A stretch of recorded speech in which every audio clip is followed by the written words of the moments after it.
Sebelumnya, Assalamualaikum warahmatullahi wabarakatuh. Pertama-tama, marilah kita panjatkan puja dan puji syukur kehadirat Allah Subhanahu wa Ta'ala, yang mana pada kesempatan kali ini kita masih bisa berkumpul dalam acara diseminasi positif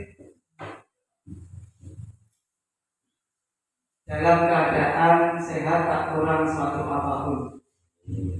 Yang kedua kalinya, salawat dan salam tak lupa kita sanjungkan kepada junjungan kita Nabi Agung Muhammad Sallallahu Alaihi Wasallam, yang kita nantikan syafaatnya di yaumul kiamat nanti.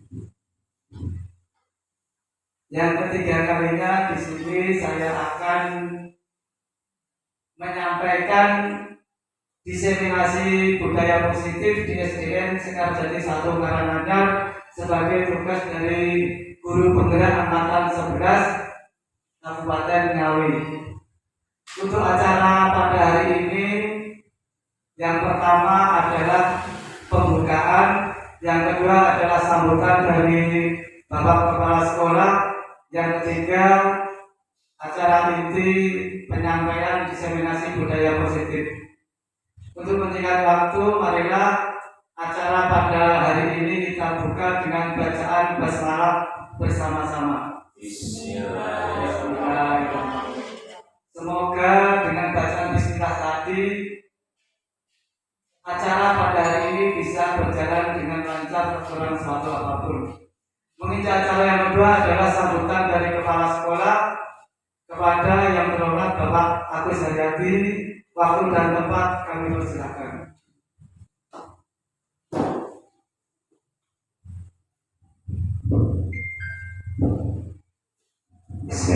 Assalamualaikum warahmatullahi wabarakatuh.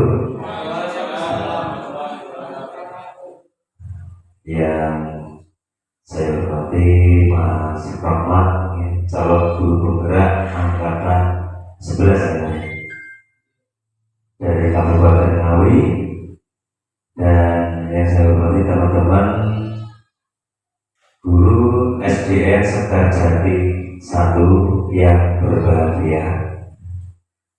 Monggo Bu. Pertama-tama marilah kita panjatkan puji syukur kehadirat Allah Subhanahu wa Ta'ala yang telah memberikan nikmat, yaitu nikmat sehat, ya, sehingga kita di siang hari ini yang cerah ini bisa mengadakan kegiatan di ruang kelas SDN Sekarjati 1 ini dalam keadaan sehat walafiat.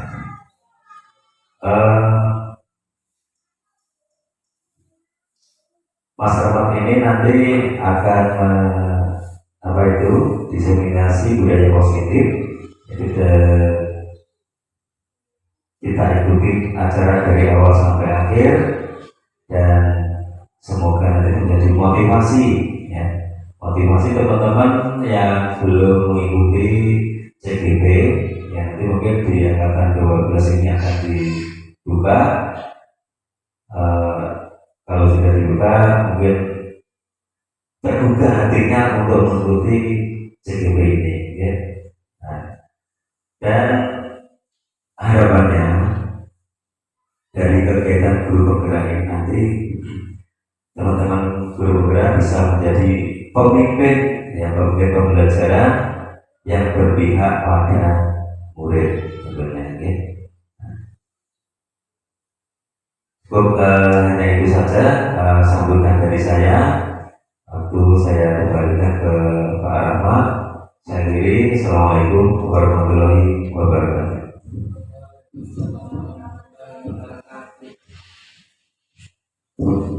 Ya, terima kasih sambutan dari Bapak Kepala Sekolah, Bapak Agus Haryadi.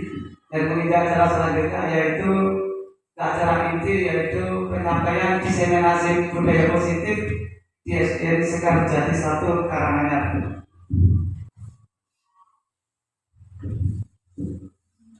Diseminasi positif Aksi nyata ini adalah tugas dari guru penggerak, yaitu menyebarkan pemahaman dan pengalaman penerapan budaya positif. Konsep inti budaya positif adalah perubahan paradigma belajar, disiplin positif, teori motivasi perilaku manusia, keyakinan kelas, hukuman dan penghargaan, terus kebutuhan dasar manusia, posisi kontrol guru, dan segitiga restitusi. Pembelajaran dengan paradigma baru dirancang berdasarkan prinsip pembelajaran berdiferensiasi sehingga setiap siswa belajar sesuai dengan kebutuhan dan tahap perkembangannya, yaitu sesuai dengan profil pelajar Pancasila yang terdiri atas bertakwa kepada Tuhan Yang Maha Esa, berkebinekaan global, gotong royong, kreatif, bernalar kritis dan mandiri. Di sini pada pembelajaran paradigma baru, kerangka pembelajaran bukan model linear, namun merupakan siklus yang berkesinambungan. Pembelajaran paradigma baru merancang atau mencakup pemetaan standar kompetensi, merdeka belajar, dan asesmen kompetensi minimal sehingga menjamin peluang yang lebih leluasa bagi pendidik untuk merumuskan rancangan pembelajaran dan asesmen sesuai dengan karakteristik dan kebutuhan peserta didik. Ketiga komponen ini selaras dan saling mempengaruhi. Keselarasan inilah yang diharapkan dapat mengubah paradigma pembelajaran agar terjadi perbaikan dan pengembangan praktek pembelajaran secara berkelanjutan. Pada pembelajaran paradigma baru, profil pelajar Pancasila berperan menjadi penuntun arah yang memandu setiap kebijakan dan pembaruan dalam sistem pendidikan Indonesia, termasuk pembelajaran dan asesmen. Perubahan paradigma. Nah, ini contohnya adalah kegiatan kepalan tangan.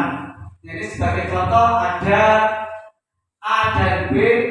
Jadi sebagai contoh Bapak Ibu dengan rekan sebelahnya. Nah, ini contohnya adalah kita mengambil secari kertas, lalu tuliskan kertas tersebut, dan seolah-olah kertas itu sangat berharga untuk panjenengan. Letakkan di salah satu tangan panjenengan dan genggamlah benda tersebut dengan segala daya, buatlah sebuah kepalan. Ya, sebagai contoh, Bapak Ibu menggenggam sebuah kertas yang ada tulisannya, lalu teman sebelahnya berusaha untuk membuka kertas tersebut. Nah, ini untuk membukanya yaitu mencoba dengan sekuat tenaga dan berbagai cara untuk meminta Anda supaya kertas itu bisa terbuka, bisa melalui rayuan, paksaan, atau menyuap atau apa saja supaya dapat membuka kepalan tangan Anda. Nah, ini sebagai contoh, Bu Rima ini menggenggam sesuatu dan Bu Resmi berusaha untuk membuka genggaman tersebut. Nah, ini Bu Resmi bisa berusaha sekuat tenaga agar bisa membuka kepalan tangan milik Bu Rima. Jadi itu ya, bisa dirayu, bisa disuap, bisa dipaksa. Kira-kira apa yang akan terjadi? Boleh tidak? Dibuka bisa enggak? Bu Resmi bisa membuka atau tidak? Apa yang terjadi? Coba bisa enggak? Apakah Bu Rima bisa membiarkan tangannya terbuka? Tidak. Bu Resmi apa bisa membuka tangannya Bu Rima? Bisa enggak bisa. Nah, dalam kegiatan ini sesungguhnya siapa yang memegang kendali?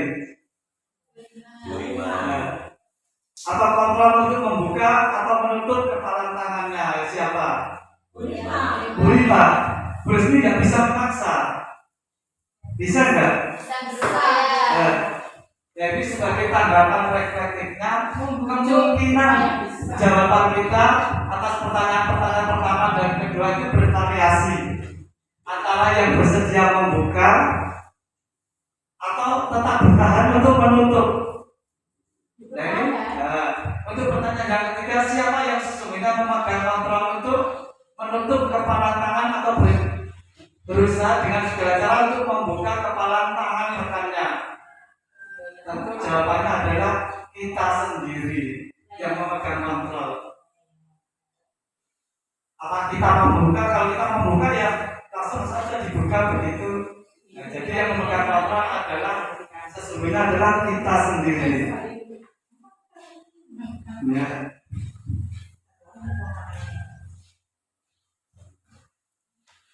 Yang selanjutnya adalah miskonsepsi tentang teori kontrol. Di sini ada ilusi guru mengontrol murid.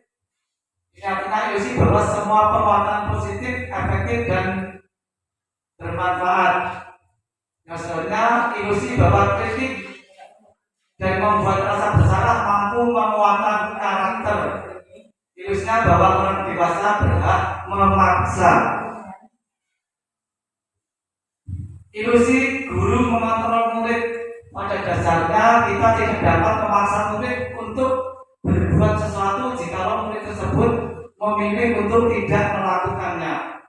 Walaupun tampaknya kita sedang mengontrol perilaku murid tersebut, hal ini karena murid tersebut sedang mengizinkan dirinya dikontrol. Yang kedua, ilusi bahwa semua penguatan positif, efektif dan bermanfaat. Penguatan positif atau bujukan adalah bentuk-bentuk kontrol segala usaha untuk mempengaruhi murid agar mengurangi suatu perilaku tertentu. Adalah suatu usaha untuk mengontrol murid tersebut. Yang ketiga, ilusi bahwa kritik dan membuat orang merasa bersalah dapat menguatkan karakter. Menggunakan kritik dan rasa bersalah untuk mengontrol murid menuju pada identitas gagal. Ilusi bahwa orang dewasa memiliki hak untuk memaksa. Nah, ini banyak orang dewasa yang percaya bahwa mereka memiliki tanggung jawab untuk membuat murid-murid berbuat hal-hal tertentu. Apapun yang dilakukan dapat diterima selama ada sebuah kemajuan berdasarkan sebuah pengukuran kinerja.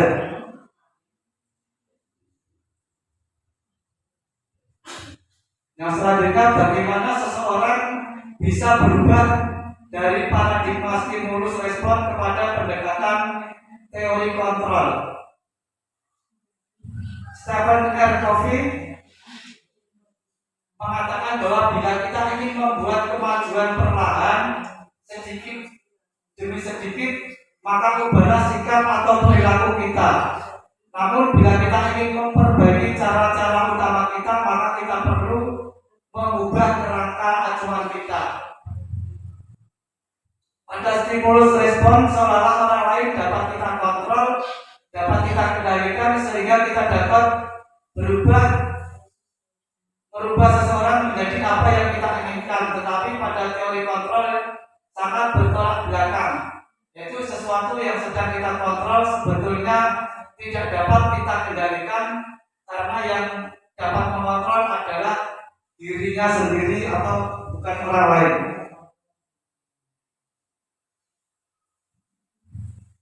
Mengubah paradigma stimulus respon ke pendekatan teori kontrol. Untuk stimulus respon, kita mencoba mengubah orang agar berpandangan sama dengan kita. Teori kontrolnya adalah kita berusaha memahami pandangan orang lain tentang dunia. Yang kedua, perilaku buruk dilihat sebagai suatu kesalahan. Menurut teori kontrol, semua perilaku memiliki tujuan. Yang selanjutnya, orang lain bisa mengontrol saya.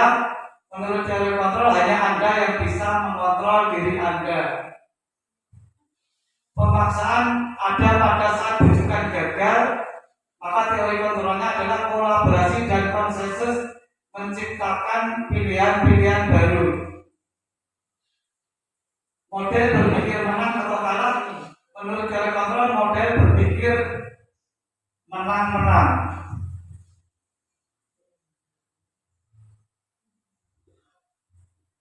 Yang selanjutnya adalah disiplin positif. Maka makna dari kata disiplin tentu kita sudah sering mendengarnya. Yang terlintas di pikiran kita apa? Disiplin itu. Ya. Kebanyakan orang akan menghubungkan kata disiplin dengan tata tertib, teratur dan kepatuhan pada peraturan. Ya, kata disiplin juga sering dihubungkan dengan hukuman.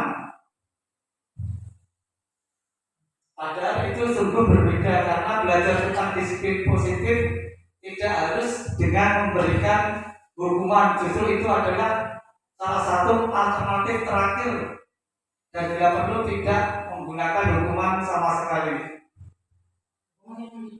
Ya, menghukum biasanya kalau tidak melakukan ini nanti dihukum. Nah, seperti itu ancamannya. Disiplin positif dalam budaya kita, makna kata disiplin telah berubah menjadi sesuatu yang dilakukan seseorang pada orang lain untuk mendapatkan kepatuhan.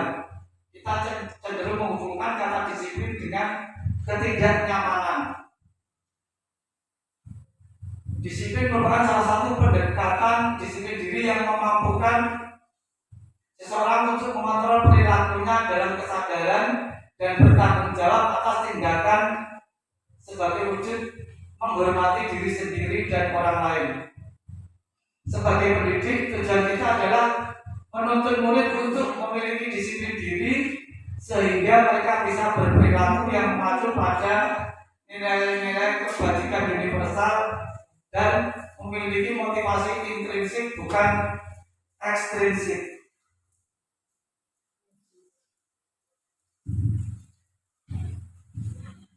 Pendekatan disiplin positif tidaklah tentang anak atau peserta didik secara langsung, tetapi tentang diri dan cara kita sendiri baik sebagai orang tua, guru, atau orang dewasa yang memberikan dampak dan pengaruh positif kepada anak atau peserta didik kita.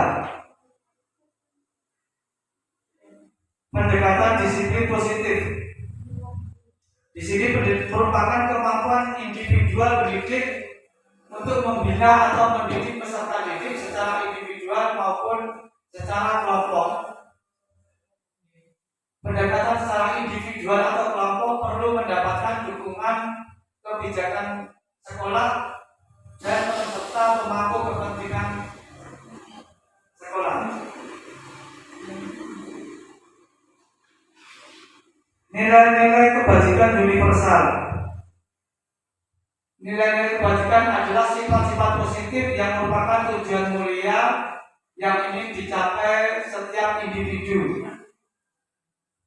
Nilai yang disepakati bersama lintas bahasa, suku, bangsa, agama maupun latar belakang. Contoh profil pelajar Pancasila yaitu beriman bertakwa kepada Tuhan Yang Maha Esa, berakhlak mulia, mandiri, bernalar kritis, berkebinekaan global, bergotong royong dan kreatif.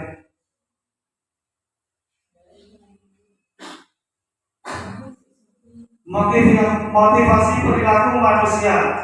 Di sini untuk menghindari ketidaknyamanan atau hukuman. Yang kedua untuk mendapatkan imbalan atau penghargaan. Jadi termasuk dalam motivasi eksternal. Sedangkan itu motivasi internal yaitu untuk menghargai diri kita sendiri. Menurut Ki Dewantara, merdeka itu artinya tidak hanya terlepas dari perintah atau akan tetapi juga cakap buat memerintah diri sendiri. Di sini motivasi internal yaitu menciptakan disiplin positif dan sikap merdeka. Yang selanjutnya adalah keyakinan keras. Mengapa tidak peraturan saja dan mengapa harus keyakinan keras? Maka kita bisa memperhatikan pertanyaan berikut. Mengapa kita memiliki peraturan 3M? Menggunakan masker, mencuci tangan, menjaga jarak pada saat pandemi COVID-19. Mengapa kita memiliki peraturan harus menggunakan helm bila mengendarai kendaraan bermotor? Yang ketiga contohnya adalah mengapa kita memiliki peraturan harus dapat tepat waktu pada saat mengikuti pelatihan. Untuk mendukung motivasi intrinsik, kembali ke nilai-nilai atau keyakinan-keyakinan lebih menggerakkan seseorang dibandingkan dengan mengikuti serangkaian peraturan-peraturan.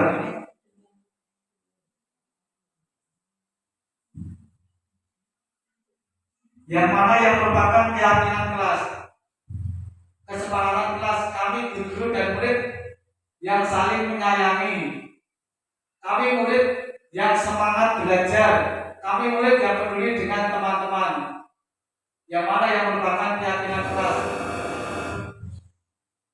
Kesepakatan kelas datang tepat waktu, mengucapkan salam, menjaga kebersihan sekolah, berdoa sebelum dan sesudah pelajaran, yang selanjutnya adalah aktif dalam pembelajaran dan juga tertib.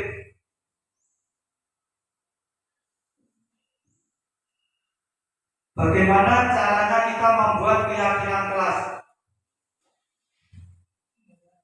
Keyakinan kelas ini lebih abstrak dari peraturan yang isinya berupa pernyataan-pernyataan universal dibuat dalam bentuk kalimat positif, tidak perlu banyak-banyak, sedikit saja agar mudah diingat.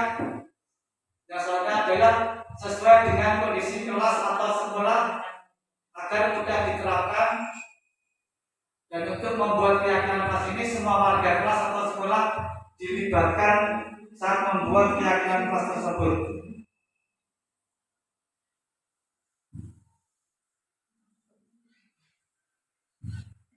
Di sini tentukan keyakinan atau peraturan dari peraturan berikut ini. Selalu kembalikan buku ke tempatnya. Ini merupakan suatu tanggung jawab. Dilarang mengganggu orang lain. Ini termasuk apa? Menghormati orang lain. Contoh saja adalah hadir di sekolah 15 menit sebelum pembelajaran dimulai. Ini termasuk menghormati orang lain dan berkomitmen. Dilarang melakukan kekerasan. Ini untuk keselamatan dan menghormati orang lain. Dilarang menggunakan narkoba. Ini termasuk kesehatan. Dilarang merokok. Ini juga contoh keyakinan juga. Itu termasuk apa? Menjaga kesehatan juga. Terus menghormati orang lain. Kalau merokok sebaiknya mencari tempat ya menyendiri supaya tidak mengganggu orang lain. Menggunakan masker ini untuk kesehatan dan juga keselamatan. Jangan berlari di kelas atau di koridor. Ini tujuannya adalah untuk keselamatan dan keamanan. Ini contoh-contoh kegiatan berdiskusi mengenai peraturan. Ini didiskusikan di dalam kelas, merumuskan peraturan menjadi keyakinan. Ini murid-muridnya diberi kartu untuk menulis atau merumuskan keyakinan kelasnya. Terus yang selanjutnya menempelkan keyakinan kelas dan disepakati bersama-sama.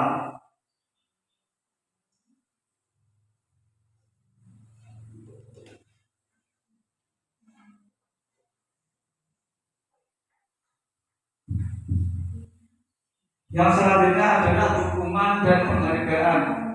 Kegiatan kegiatannya adalah bacalah kasus Ibu Anas di bawah ini dan cobalah jawab pertanyaan-pertanyaan yang diberikan.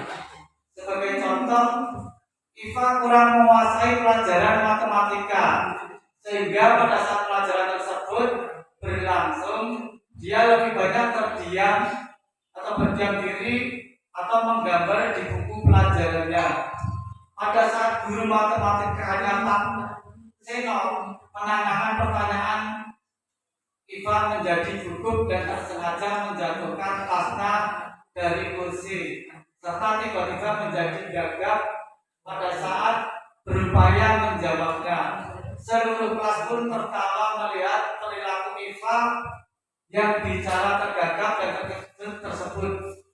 Pak Seno pada saat itu membiarkan teman-teman Iva menertawakan Iva yang tergagap dan malu luar biasa, dan malah meminta Iva untuk maju ke depan dan berdiri di depan kelas sambil menunjuk hidungnya karena tidak bisa menjawab pertanyaan dari Pak Seno. Kelas menjadi gaduh dan anak-anak pun tertawa melihat Iva di depan kelas memegang ujung hidungnya. Jawablah kedua pertanyaan ini dan berilah minimal 2 tanggapan terhadap jawaban rekan Anda. Apakah Anda setuju dengan tindakan Pak Seno terhadap Iva?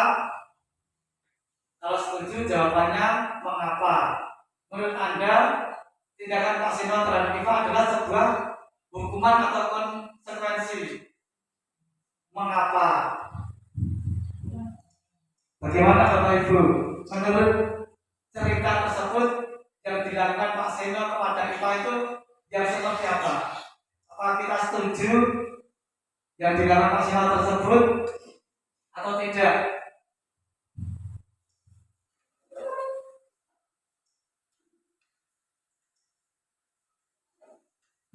Jadi berdasarkan kasus di atas, maka kita bisa menyimpulkan bahwa hukuman bersifat tidak terencana atau tiba-tiba. Anak atau murid tidak tahu apa yang akan terjadi dan tidak dilibatkan. Di sini hukuman bersifat satu arah dari pihak guru yang memberikan, dan murid hanya menerima satu hukuman tanpa melalui suatu kesepakatan atau pengarahan dari pihak guru, baik sebelum atau sesudahnya. Hukuman yang diberikan bisa berupa fisik maupun psikis. Murid atau anak disakiti oleh suatu perbuatan atau kata-kata.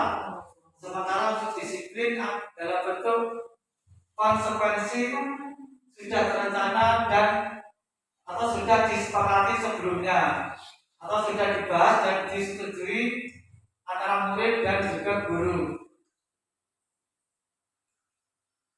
Dan disiplin ini umumnya bentuk konsekuensi dibuat oleh pihak guru atau sekolah, dan murid sudah mengetahui sebelumnya konsekuensi yang akan diterima bila ada pelanggaran.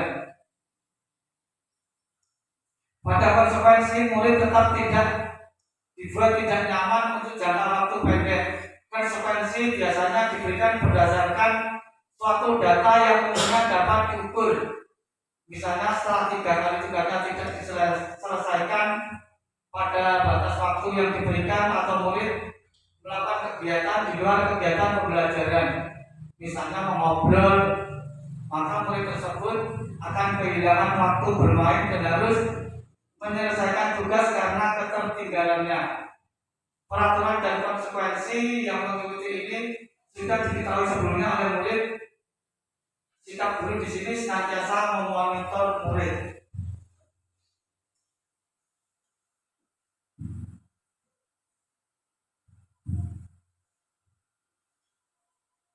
Yang selanjutnya adalah penghargaan dan hukuman adalah 2 aspek penting dalam proses pembelajaran. Penghargaan dapat meningkatkan motivasi dan memberikan rasa percaya diri kepada siswa, sementara hukuman dapat membentuk perilaku siswa agar lebih baik dan mengurangi perilaku negatif. Seringkali hukuman dapat menciptakan rasa takut, perasaan tidak nyaman, dan bahkan ada pembalasan dalam diri individu yang menerima hukuman tersebut. Dan kalau dihukum, awas ditanya. Ada kan ya? Muridnya yang seperti itu pernah dihukum, nanti dibalas, pasti jadi. Nah, boleh tak cegah. Nah. Penghargaan sebagai bentuk hukuman yang membangun. Penghargaan sebagai hukuman mungkin terdengar bertentangan, tapi sebenarnya dapat menjadi alat yang kuat dalam membentuk perilaku positif, pengembangan diri, dan keterampilan individu jika pemberiannya dilakukan dengan tepat.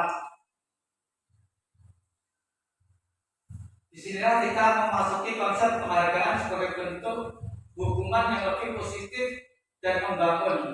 Daripada menggunakan konsekuensi negatif, kita dapat menggantinya dengan konsekuensi positif untuk mengubah perilaku.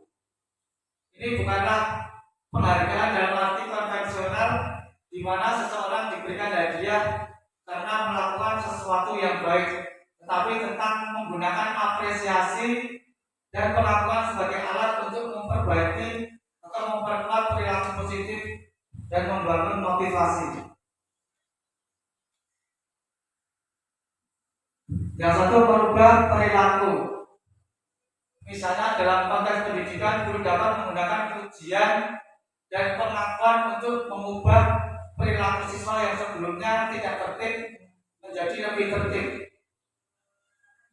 Dalam hal ini penghargaan berfungsi sebagai hukuman karena dengan mengapresiasi perilaku yang diinginkan, siswa mungkin lebih cenderung menghindari perilaku yang tidak diinginkan untuk mencegah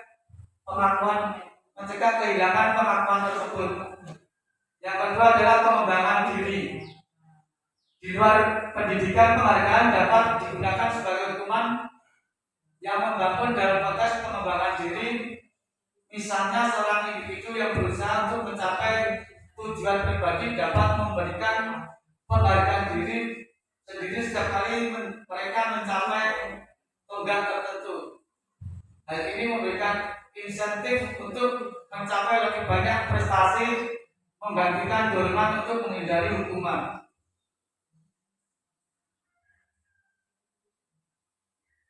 Yang ketiga adalah mengukur kemajuan. Penghargaan sebagai bentuk hukuman dapat digunakan untuk mengukur kemajuan dan motivasi seseorang. Misalnya dalam konteks olahraga, atlet mungkin mendapatkan pengakuan atau penghargaan jika mereka mencapai target latihan mereka. Ini dapat menjadi hukuman yang membangun, yang memberikan dorongan tambahan untuk mencapai target. Penghargaan sebagai bentuk hukuman adalah konsep yang memungkinkan kita untuk melihat hukuman dari sudut pandang yang lebih positif daripada mengandalkan konsekuensi negatif atau ketakutan. Penghargaan sebagai hukuman memungkinkan kita untuk menggunakan apresiasi, pengakuan dan motivasi sebagai alat untuk mengubah perilaku, mengembangkan diri dan mengukur kemajuan.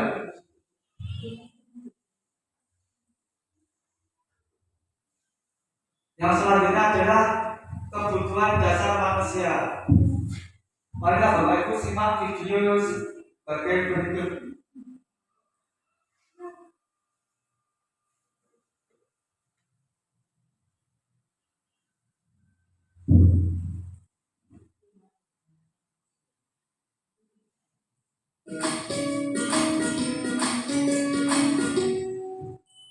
Salam dan bahagia Ibu dan Bapak guru hebat. Untuk membangun budaya sekolah yang positif dengan lingkungan yang aman dan mendukung murid untuk menjadi pribadi yang berdaya, seimbang, dan bahagia, salah satu upaya yang dapat dilakukan oleh guru adalah memahami kebutuhan dasar yang mendasari perilaku murid. Pada video kali ini, kita akan membahas tentang 5 kebutuhan dasar manusia.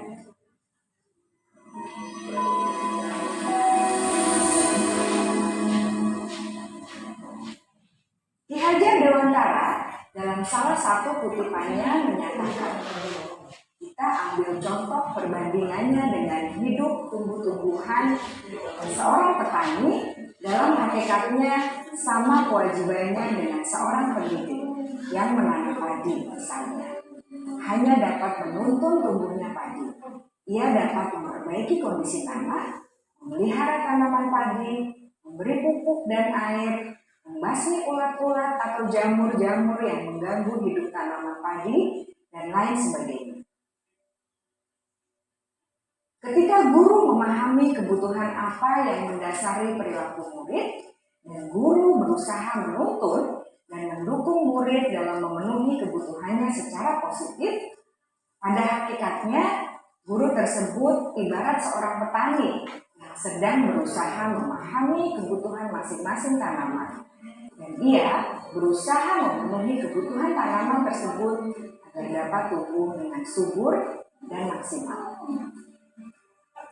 Dr. William Glasser, seorang psikiater dari Amerika Serikat, menyatakan bahwa seluruh tindakan manusia memiliki tujuan tertentu, yaitu memenuhi kebutuhan dasarnya.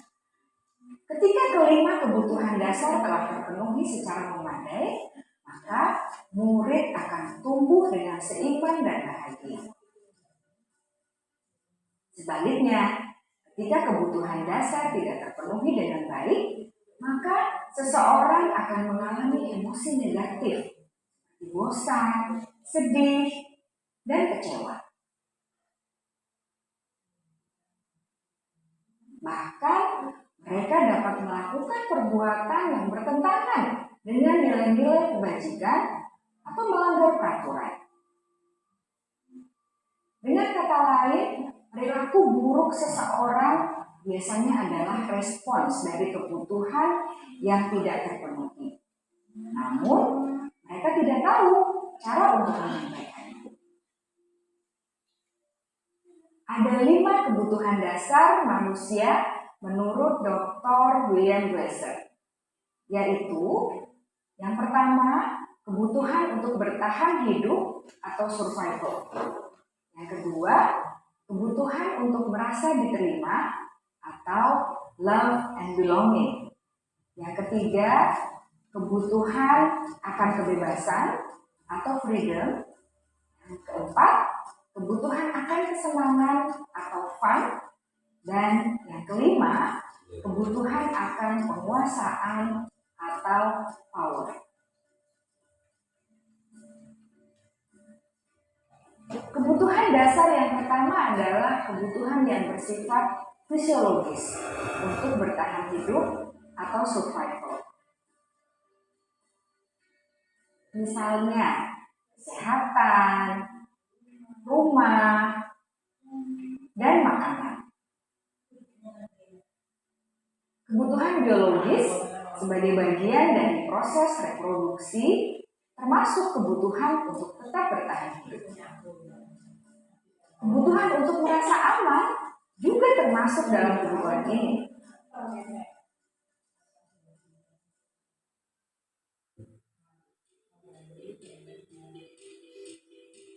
Agar murid dapat belajar dengan baik, kebutuhan mereka akan merasa aman, pangan, sandang, dan papan harus terpenuhi. Bagaimana mungkin mereka dapat belajar dengan baik bila mereka datang ke sekolah dengan perut yang lapar atau bila rumah mereka kebanjiran?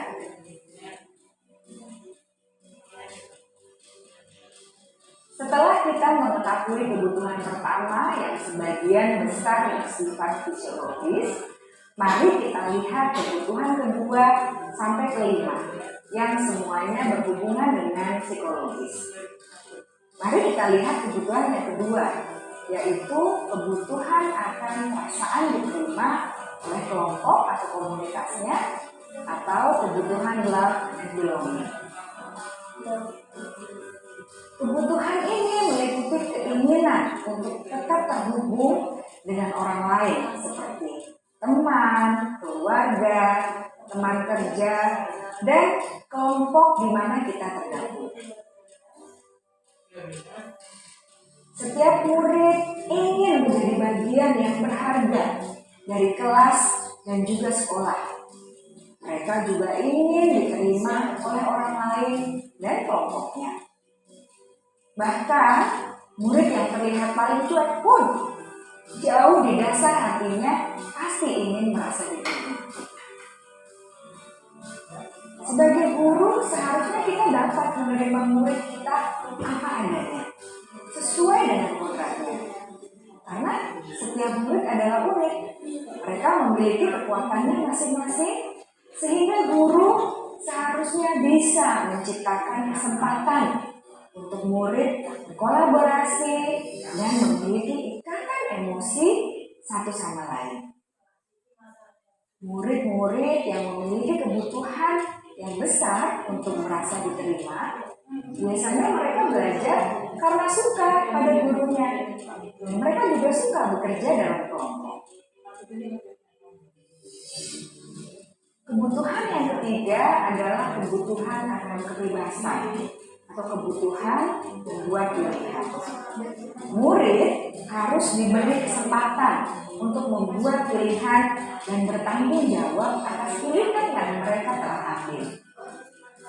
Memberi mereka kebebasan bukan berarti membiarkan mereka melakukan apa saja yang mereka mau, melainkan lebih memberi mereka kesempatan untuk membuat pilihan, menyuarakan pendapat mereka dengan percaya diri, dan memberi mereka kesempatan untuk mencoba hal-hal yang baru. Pembelajaran dengan metode yang beragam dan menarik juga akan memenuhi kebutuhan murid tentang kebebasan ini. Pembelajaran berdiferensiasi, di mana guru menyediakan beberapa jenis tugas yang bisa dipilih oleh murid sesuai minat mereka, sangat baik untuk mengembangkan murid menjadi lebih mandiri dan memiliki motivasi internal. Karena kebutuhan akan kebebasan pada dasarnya adalah kebutuhan untuk mandiri, memiliki otonomi, memiliki pilihan, dan mampu mengendalikan arah hidupnya sendiri.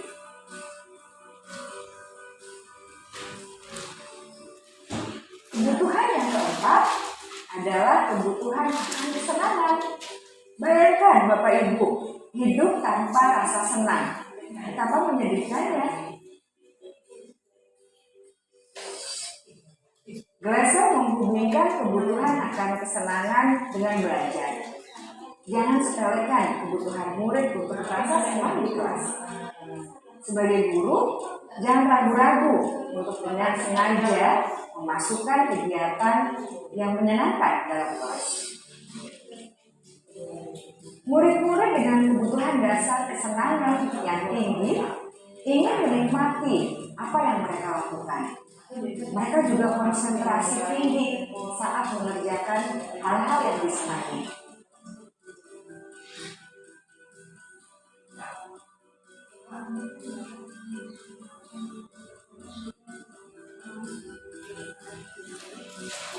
Kebutuhan yang kelima adalah kebutuhan akan penguasaan.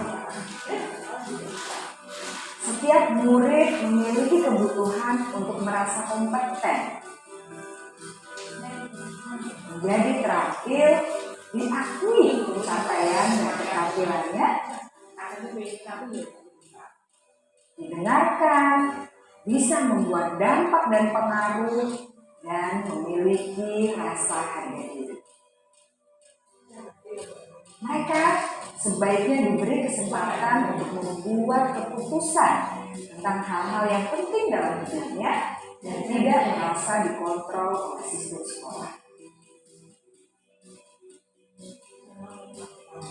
Pada murid yang telah menginjak usia remaja, seringkali mereka merasa tidak memegang kendali atas kehidupannya sendiri, karena guru kerap kali berpengaruh dalam mengambil keputusan.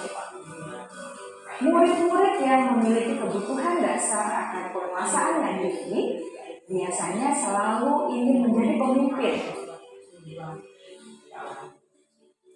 Mereka juga suka mengamati sebelum mencoba hal-hal yang baru. Mereka juga perfeksionis dan merasa kecewa bila melakukan kesalahan.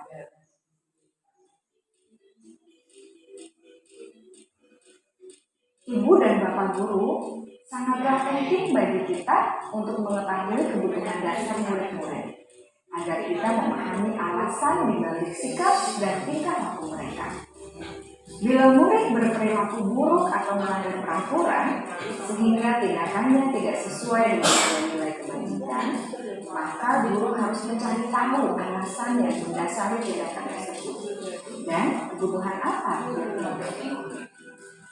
Melalui percakapan dengan guru dalam pendekatan disiplin positif, murid dapat diajak untuk bersikap reflektif dalam mengenali kebutuhan yang berusaha mereka penuhi dan mendasari tindakan mereka.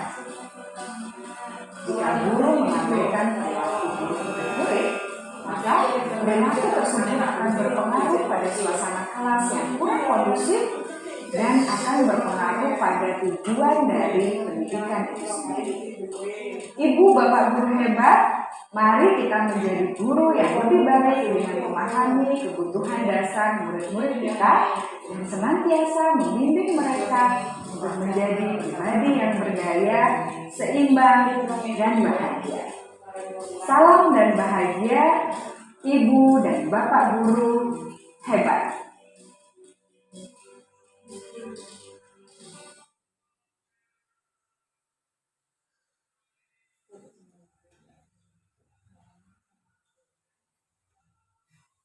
Demikian tadi Bapak Ibu kebutuhan dasar manusia. Dari video tersebut contohnya adalah yang pertama adalah bertahan hidup, yang kedua kasih sayang, yang ketiga kebebasan, yang keempat kesenangan, dan kebutuhan yang kelima adalah penguasaan.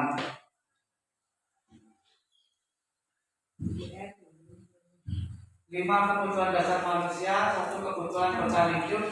Di sini kebutuhan bertahan hidup atau survival adalah kebutuhan yang bersifat fisiologis untuk bertahan hidup, misalnya tentang kesehatan, rumah, dan makan. Kebutuhan biologis sebagai bagian dari proses reproduksi, termasuk kebutuhan untuk tetap bertahan hidup. Yang kedua, kasih sayang dan rasa diterima atau kebutuhan untuk diterima.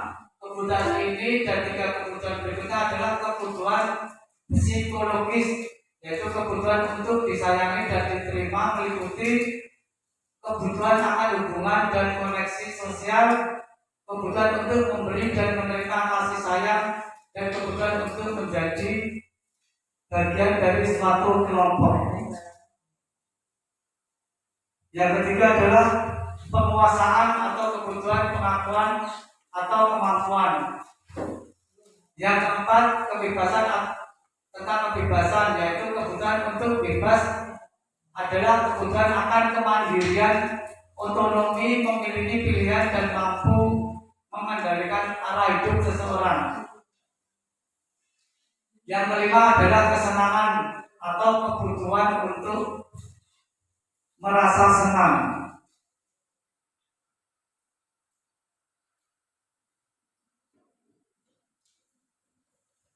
Yang kelima, yang selanjutnya adalah 5 posisi kontrol guru terhadap murid. 1 sebagai penghukum, 2 pembuat merasa bersalah, 3 sebagai teman, yang 4 pemantau, dan 5 adalah manajer. Penghukum, di sini seseorang penghukum bisa menggunakan hukuman fisik maupun verbal. Orang-orang yang menggunakan posisi penghukum senantiasa mengatakan bahwa sekolah memerlukan sistem atau alat yang dapat lebih menekan murid-murid lebih dalam lagi. Guru-guru yang menerapkan penghukum akan berkata, patuhi aturan saya atau awas, kamu selalu saja salah. Pasti selalu kamu yang terakhir. Di sini guru seperti ini senantiasa percaya hanya ada satu cara agar pembelajaran bisa berhasil atau sesuai dengan cara dia. Yang kedua, membuat rasa bersalah. Pada posisi ini biasanya guru akan bersuara lebih lembut, membuat rasa bersalah atau menggunakan keheningan yang membuat orang lain merasa tidak nyaman, bersalah atau rendah diri. Kata-kata yang sering keluar adalah contohnya sebagai berikut. Ibu sangat kecewa sekali dengan kamu. Berapa kali Bapak harus memberitahu kamu ya? Tiap hari seperti itu. Contohnya seperti itu. Di posisi ini murid akan memiliki penilaian diri yang buruk tentang diri mereka. Murid merasa tidak berharga dan telah mengecewakan orang-orang yang disayanginya. Yang ketiga adalah posisi kontrol sebagai teman. Di sini guru pada posisi ini tidak akan menyakiti murid, namun akan tetap berupaya mengontrol murid melalui persuasi. Posisi teman pada guru bisa negatif ataupun positif. Positif di sini berupa hubungan baik yang terjalin antara guru dan murid. Guru di posisi ini sebagai teman ini menggunakan hubungan baik dan humor untuk mempengaruhi seseorang. Mereka akan berkata, ayo bantulah demi Bapak ya.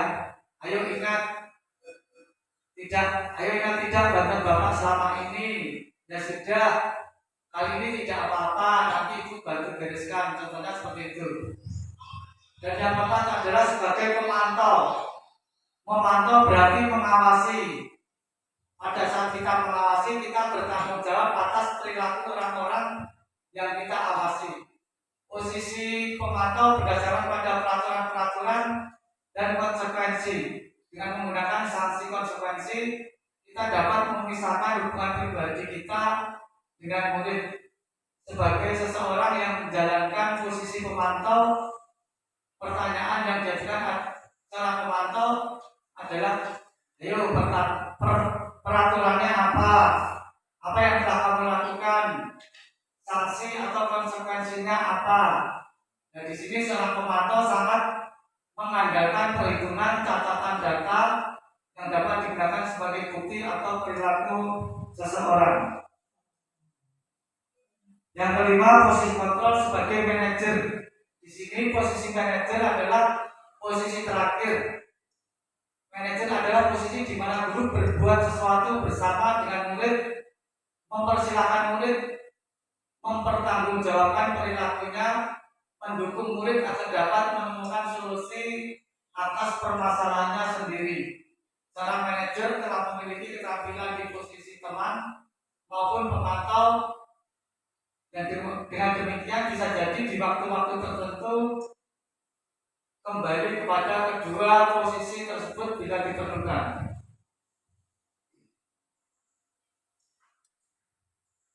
Untuk 5 posisi kontrol ini bisa Bapak Ibu menyimak video sebagai berikut.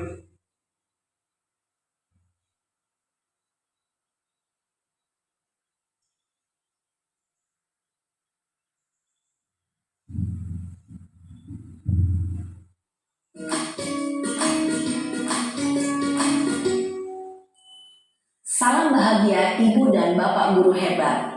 Dalam penerapan disiplin positif restitusi, salah satu program yang dikembangkan adalah 5 posisi kontrol. 5 posisi kontrol dalam restitusi adalah proses perjalanan seorang pendidik agar dapat mengenali dirinya. Pada video kali ini, kita akan membahas tentang 5 posisi kontrol yang dikembangkan oleh Diane Dawson dan contoh penerapannya.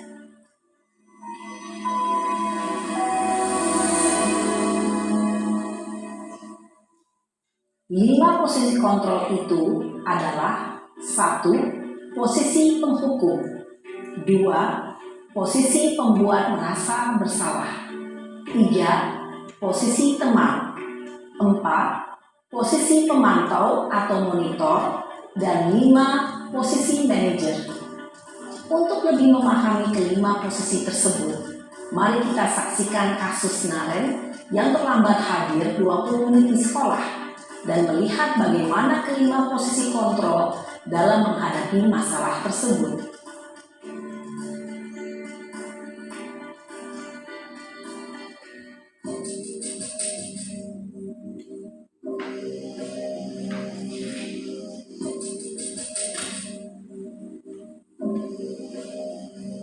Naren!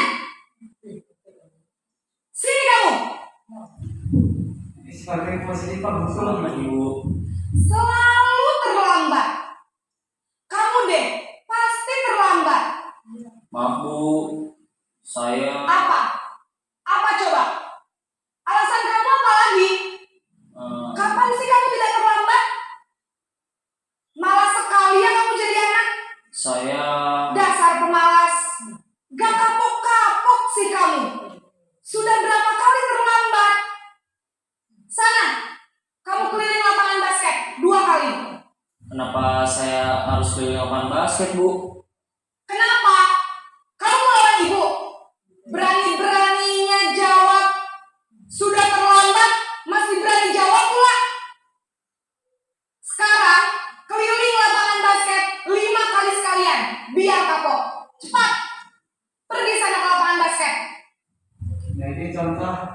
kontrol. Posisi penghukum biasanya berbicara dengan nada tinggi, menghardik, menunjuk-nunjuk, menyakiti, dan menyindir. Hukuman bisa berupa fisik maupun psikis. Ibu dan bapak guru hebat. Dampak yang terjadi pada murid ketika guru berada pada posisi penghukum adalah murid cenderung akan memberontak, bahkan menyimpan dendam.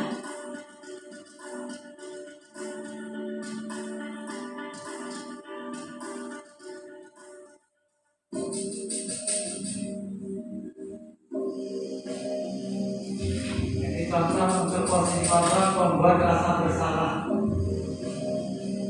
Naren,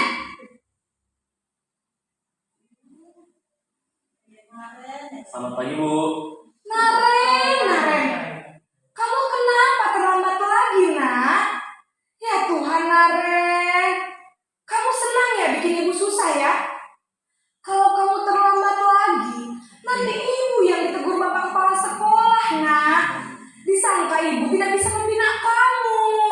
Membuat rasa Duh, bersalah. gimana ini? Maaf Bu. Duh, Gusti Naren, kamu suka ya kalau ibu ditegur bapak kepala sekolah? Terus, sekarang ibu harus tulis apa ini di buku absen? Ini kamu sudah sering terlambat loh. Ibu harus apa coba? Maaf Bu. Maaf sekali. Ya sudah, lain kali jangan bikin ibu susah lagi ya nak ya. Ibu tidak akan kuat lagi kalau kamu begini terus. Bisa jantungan kalau ibu ditegur bapak kepala sekolah. Sana cepat ke kelas. Maaf ya Bu. Maaf sekali. Posisi pembuat rasa bersalah berbicara dengan nada tenang, cenderung lembut. Namun kata-kata yang diutarakan membuat murid merasa menjadi orang yang gagal, memandang buruk dirinya sendiri, merasa tidak berharga, dan tidak sanggup membahagiakan orang lain. Ketika guru mengambil posisi pembuat rasa bersalah, murid akan menganggap dirinya yang bersalah dan ia akan menyimpan emosi negatif tersebut di dalam dirinya.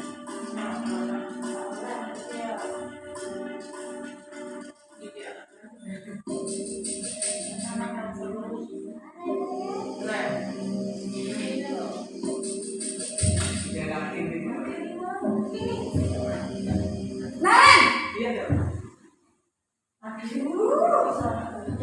Ini posisi sebagai Selamat pagi Bu. Wah, sudah jam berapa ini nak? Terlambat lagi ya sayang. Iya Bu.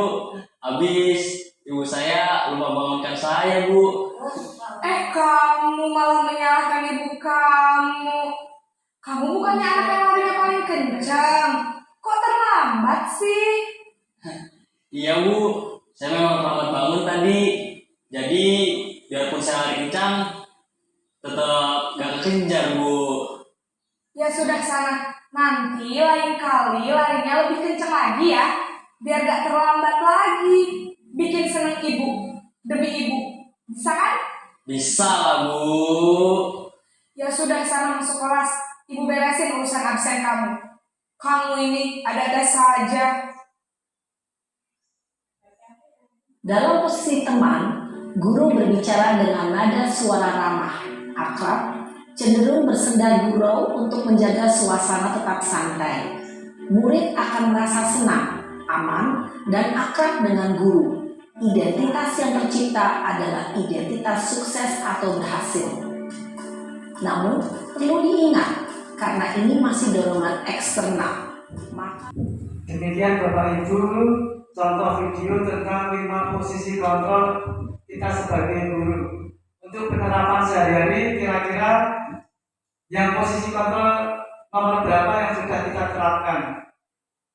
Oh, ya, ayo, kamu datang terlambat. Kangimu jam piro, ya ini lagi teko. Nah, seperti itu. Nah, seharusnya kita bisa melakukannya sebagai apa?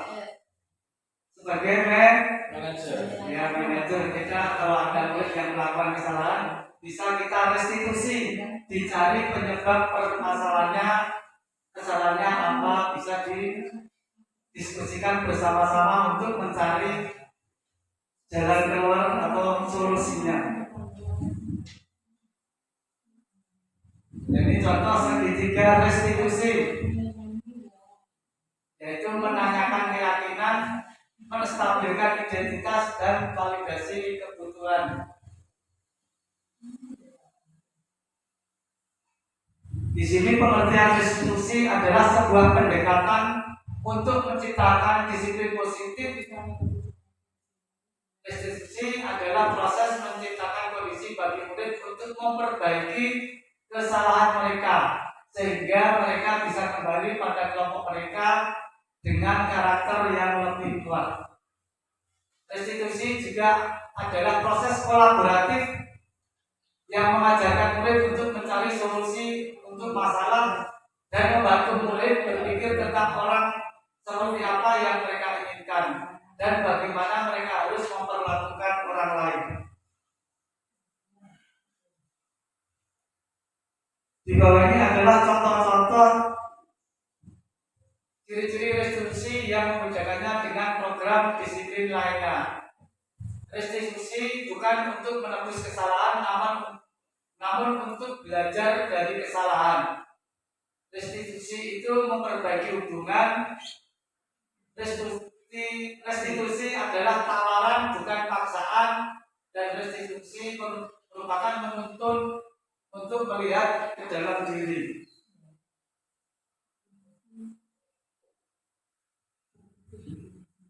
Ini menstabilkan identitas. Bisa kita simak pada video yang tadi. Validasi tindakan yang salah, contohnya seperti apa? Tadi sudah kita saksikan bersama-sama. Dan yang terakhir adalah penutup. Mari belajar bersama, berkolaborasi, saling mendukung demi mewujudkan disiplin positif di sekolah kita sehingga dapat menciptakan karakter profil pelajar Pancasila. Terima kasih Bapak Ibu, demikianlah yang dapat kami sampaikan. Kurang lebihnya mohon maaf. Marilah pertemuan kali ini kita tutup dengan bacaan Alhamdulillah bersama-sama.